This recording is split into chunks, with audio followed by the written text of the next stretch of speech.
할렐루야. 항상 기뻐하라라는 제목으로 말씀을 전하겠습니다. 오랜만에 오후 예배에 서는 거죠. 그래서 이제 어떤 말씀을 증거할까 고민을 많이 했는데 오늘 이 데살로니가 말씀을 통해서 은혜를 나누고자 합니다. 데살로니가 교회는 어떤 교회입니까? 사도 바울이 2차 전도 여행 중에 세운 교회이죠. 그 자세한 내용이 사도행전 17장 이하에 기록이 되어 있습니다. 사도행전 17장 1절 말씀, 2절 말씀입니다. 그들이 암비볼리와 아볼로니아로 다녀가 데살로니가에 이르니 거기 유대인의 회당이 있는지라, 이렇게 사도행전에서 소개하고 있죠. 사도 바울이 2차 전도 여행 중에 데살로니가에 들르게 되었습니다. 말하자면 2차 전도 여행 중에 이 마게도냐 환상을 보게 되죠. 그리고 사도 바울은 생각지 않게 빌립보로 건너가게 됩니다. 그거 빌립보에서 사역을 마치고 데살로니가 지역에서 거기 내려가서 유대인 회당에서 주로 전도하던 대로 말씀을 전하게 되었습니다. 좀 더 자세하게 말씀드리면 사도 바울이 실라와 빌립보에서 이렇게 거쳐서 빌립보에서 핍박을 당하여 쫓겨 내려가게 되죠. 거기서 만난 이 지역이 마게도냐의 데살로니가 지역입니다. 그런데 이 빌립보에서 쫓겨가서 데살로니가 지역에 이르러 안식일에 회당에 들어가서 복음을 전하는데, 성경에서는 3번 정도 이렇게 복음을 전하다가 하나님의 은혜로 교회가 세워졌다라고 말씀하고 있습니다. 왜 하나님의 은혜이냐라고 한다면, 빌립보에서 복음을 전하기도 했지만 또 감옥에도 갇히고 어려움을 당하다가 데살로니가에 이르렀는데, 앞서 말씀드린 것처럼 거기서는 아주 잠깐 머물렀습니다.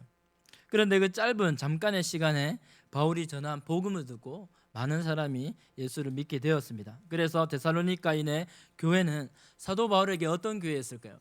늘 애틋하고 품속의 자녀 같은 그런 교회입니다.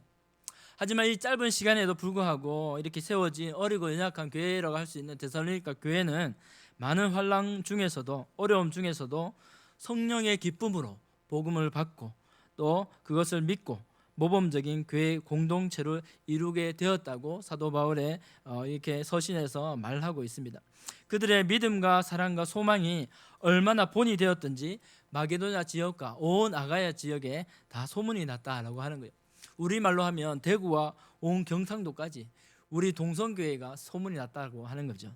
이와 같이 주님의 사랑으로 소문난 교회, 무엇보다 주님의 복음을 가지고 믿음과 사랑으로 똘똘 뭉친 데살로니가 교회를 생각하면 사도 바울도 고난 중에서 참으로 기뻐했을 것입니다. 가는 곳마다 돌을 맞는 바울이었죠. 가는 곳마다 환난을 겪은 사도 바울이었습니다. 하지만 그때마다 데살로니가 교회 공동체를 생각하고 기억하면 참 눈물이 샘솟고 기도가 되었던 것이었을 것입니다. 그래서 늘 가슴에 품고 기도하며 또 기도할 때마다 기억하며 하나님께 올려드린 교회입니다. 그래서 이 데살로니가 서신서, 이 편지를 사도 바울이 쓴 목적이 무엇입니까? 때론 주님의 은혜로 세워진 사랑하는 교회가 보고 싶고 궁금하기도 하고, 성도들이 여전히 믿음을 잃지 않고 계속해서 성장하고 있는가, 또 더욱 믿음으로 굳건하게 나아가라고 주님의 마음으로 이 편지를 믿음의 아들 디모데에게 들려보낸 것입니다. 그래서 데살로니가전서 1장 1절에서 이렇게 인사하지요.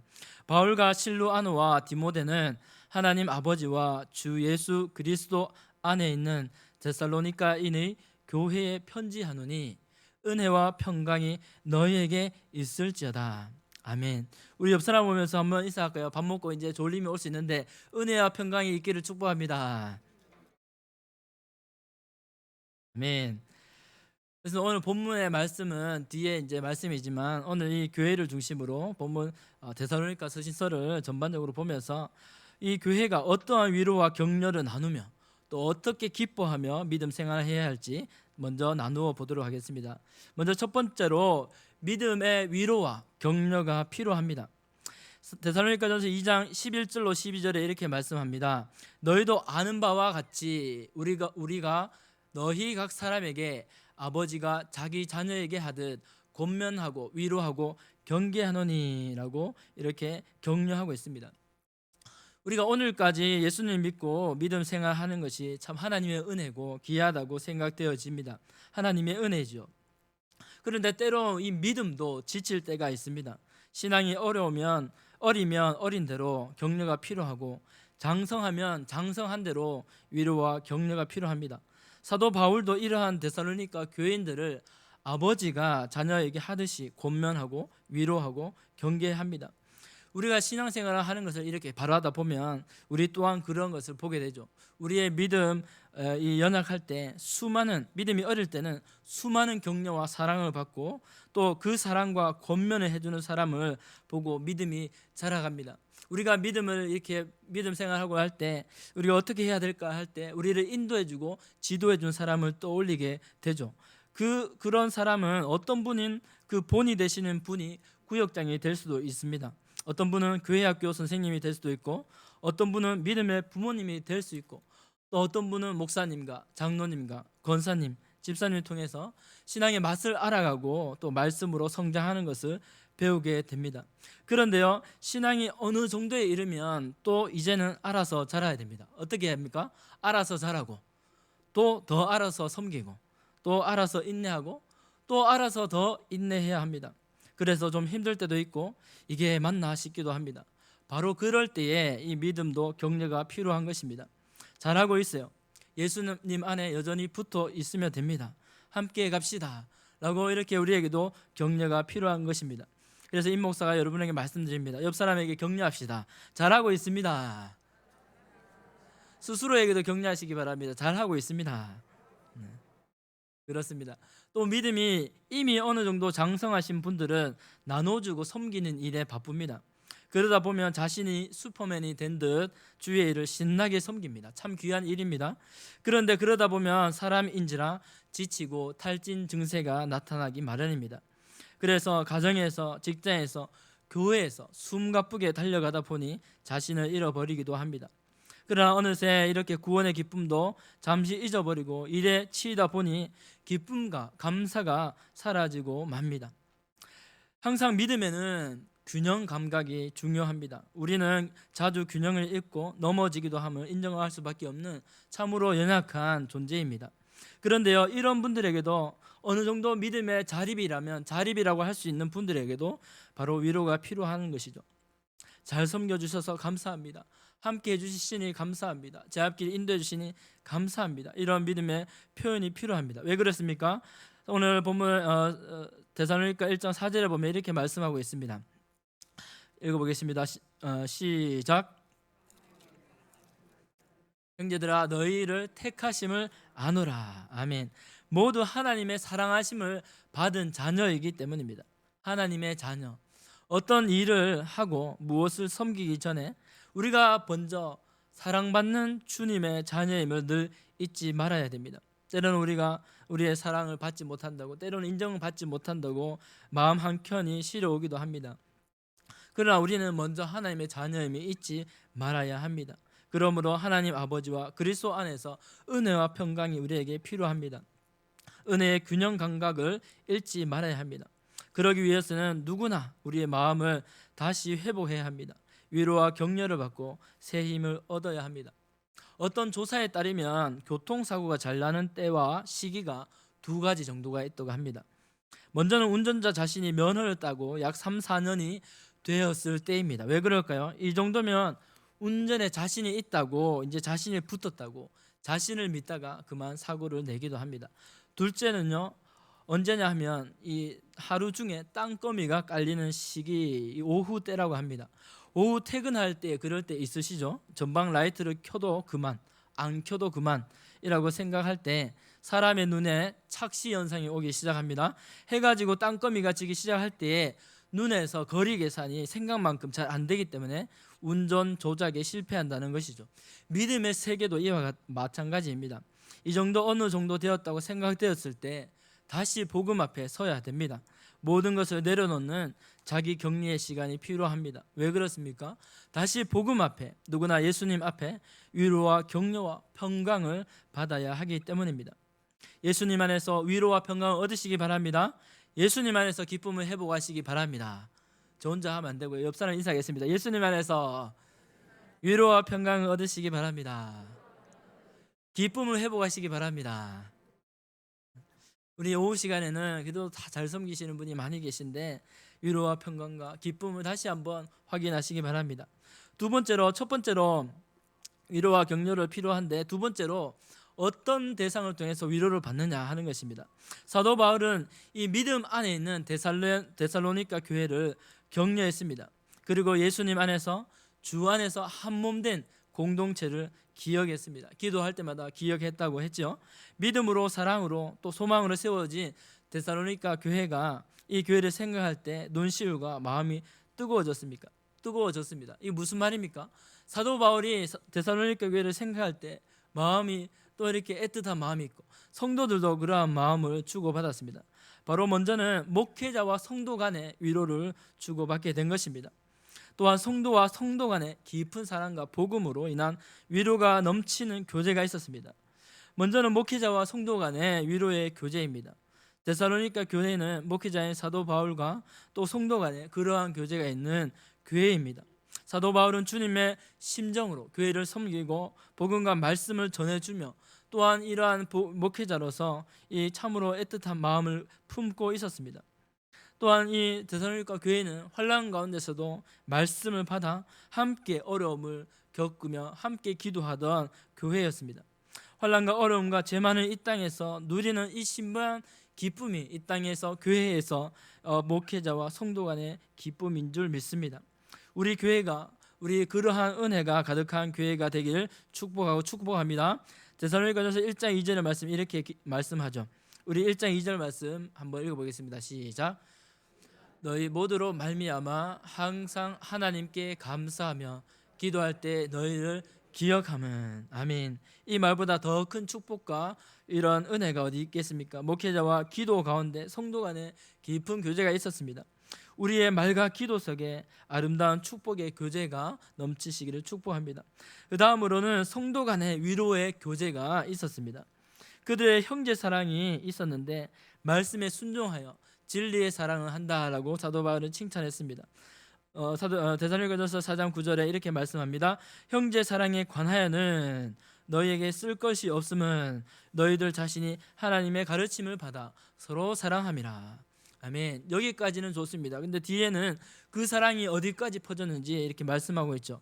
너희가 온 마게도냐 모든 형제에 대하여 과연 이것을 행하도다. 형제들아 권하노니 더욱 그렇게 행하고. 아멘. 이 데살로니가 지역의 이 사랑은 이렇게 지역을 넘어서 넓어지는 귀한 사랑이었습니다. 이 사랑이 마게도냐 지역에까지 넘쳤습니다. 이것이 마게도냐 교회들에게 힘이 되었죠. 위로가 되었죠. 그렇게 사도 바울은 증거하고 있습니다. 다시 말하면 이 복음은 말로만 이런 것이 아닙니다. 형제들아 내가 사랑한다, 우리 성도 간에 서로 사랑하자, 이렇게 하지 않았습니다. 왜냐하면 복음은 능력이고 성령의 기름 부으심이고 큰 확신으로 믿는 자에게 역사하였다고 1장에서 말씀하고 있습니다.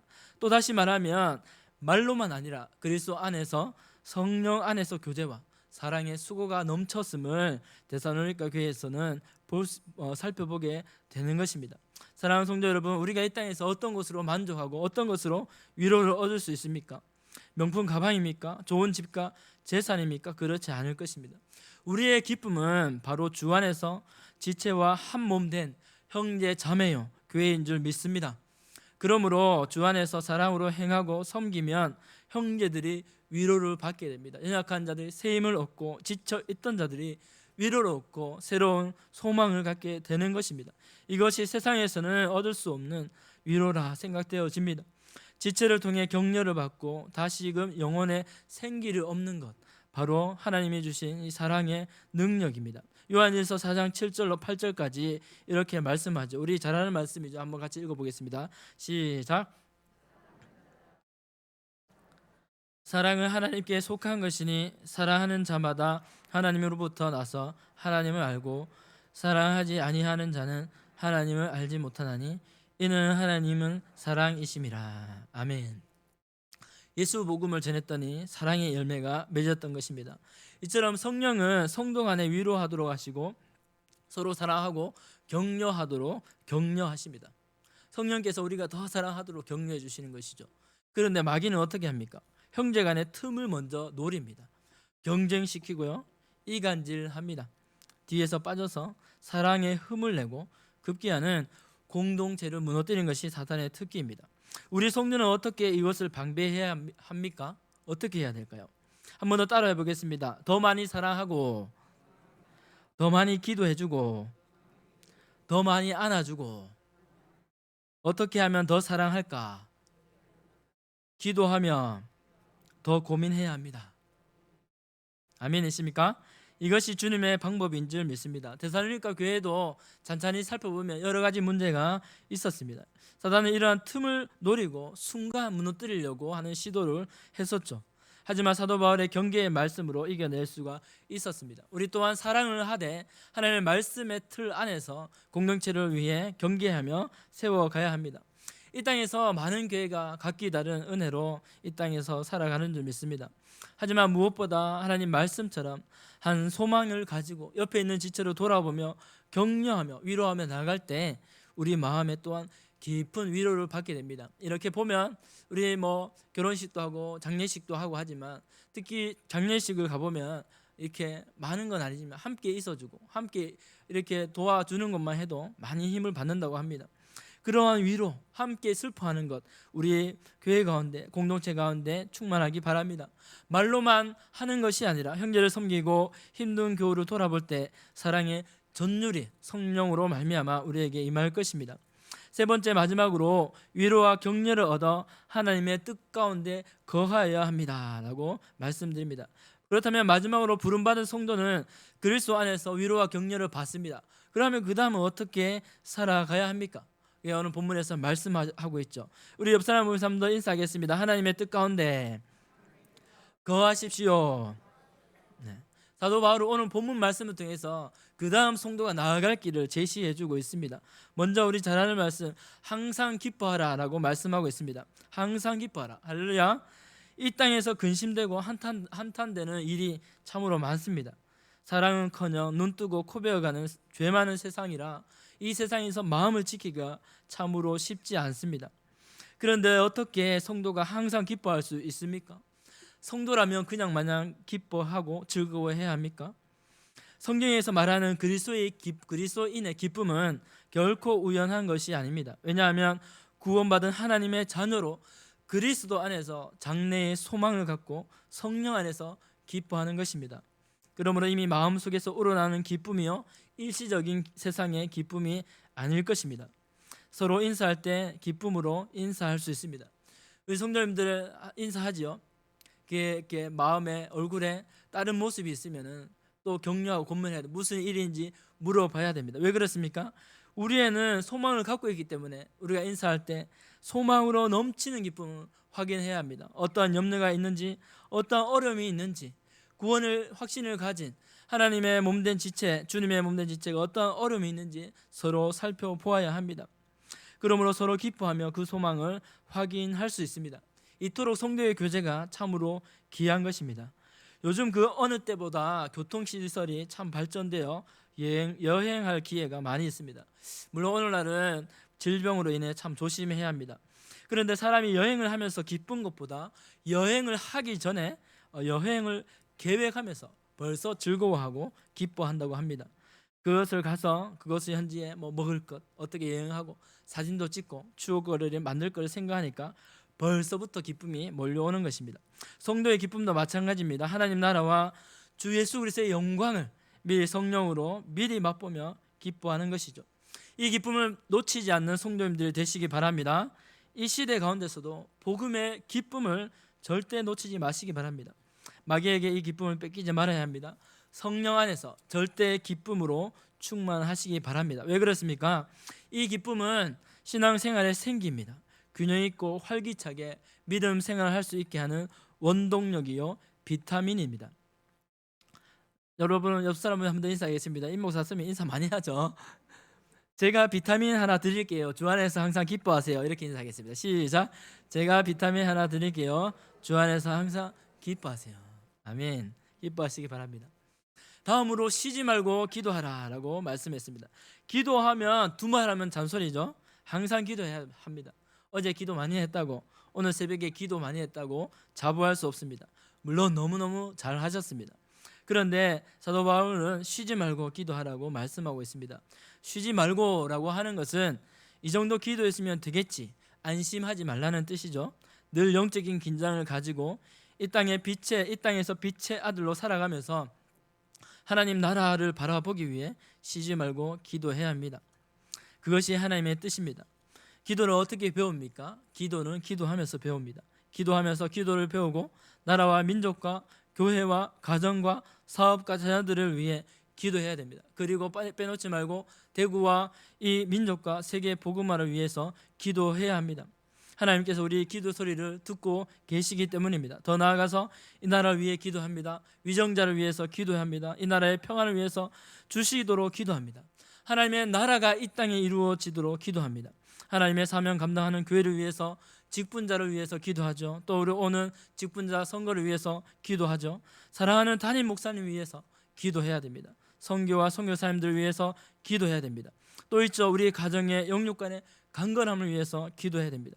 우리 성도들의 가정과 평안과 강건함을 위해서, 사업과 직장과 학업을 위해서 기도해야 됩니다. 그래서 기도 제목이 너무나 많습니다. 아무리 해도 모자라는 것이 기도고, 아무리 해도 넘치지 않는 것이 기도인 줄 믿습니다. 그래서 무릎으로 늘 하나님과 교제하는 모든 믿음의 성도님들이 되시기를 축복합니다.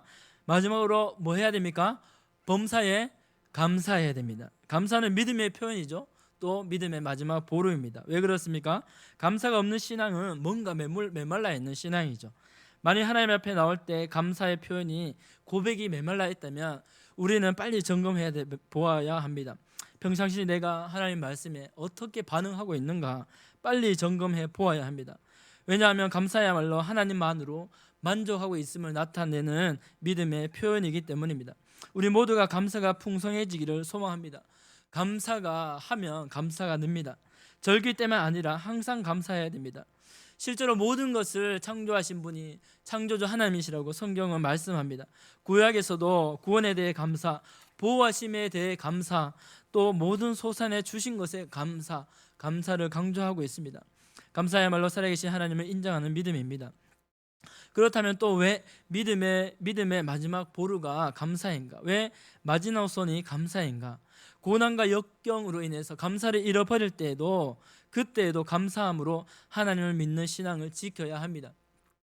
오늘 우리 중고등부 아이들에게 욥의 이야기를 들려주었습니다. 고난당한 이 욥이 시련 속에서 하나님을 부인하지 않고 배반하지 않고 믿음으로 승리했고, 또 하나님을 새롭게 알게 되었다. 그 마지막 그 믿음 잃지 않았다라고 증거했습니다. 그렇습니다. 이 감사야말로 하나님이 보시는 믿음의 표현입니다. 고난당할 때, 어려울 때 하나님께서는 감사하는 믿음의 신앙인을 보십니다. 그때에도 하나님께 감사해야 합니다. 오늘 데살로니가전서 5장 24절에서 이렇게 말씀하죠. 너희를 부르시는 이는 미쁘시니 그가 또한 이루시리라. 미쁘신 뜻이 무엇입니까? 신실하다라고 하는 것이죠. 하나님께서 그 누구보다, 그 어떤 사람보다 신실하신, 이 나를 위해 일하고 계신 하나님이시기 때문에 감사할 증거가, 이유가 분명합니다. 그렇습니다. 미쁘고 신실하신 하나님께 영광을 돌려야 합니다.